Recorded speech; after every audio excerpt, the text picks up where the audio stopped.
Irrid niftaħ il-bibien għaż-żgħażagħ Maltin fl-Ewropa b'dan il-programm ta' study visits 50 student ser jieħdu esperjenza diretta fil-Parlament Ewropew. Dan kien il-messaġġ tal-membru parlamentari Ewropew Peter Aġus waqt li nieda l-ewwel programm tax-xorta tiegħu minn membru parlamentari Ewropew Malti. Għal din it-tnedija Peter Aġus kien akkumpanjat minn Mario Thomas Vassallo u Anne Marie Take mid-Dipartiment tal-Istudji Politiċi u l-Governanza fl-Università ta' Malta, illi laqgħu l-inizjattiva ta' programm ta' study visits fil-Parlament Ewropew bħala mod kif it-tagħlim fil-livell akademiku jissaħħaħ b'esperjenzi prattiċi.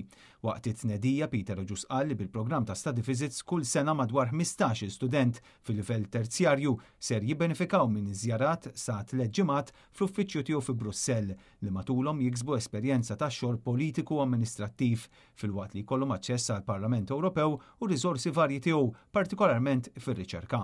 Nedejna dan il-programm jinsab diġà fuq il-website tiegħi peteraġus.eu u wara li niġbru l-applikazzjonijiet li għalqu fl-aħħar ta' Ottubru, mbagħad neżaminawhom u nagħżlu fosthom 15 student għal din is-sena u b'kollox 50 student Maltin u Awċin fuq leġislatura.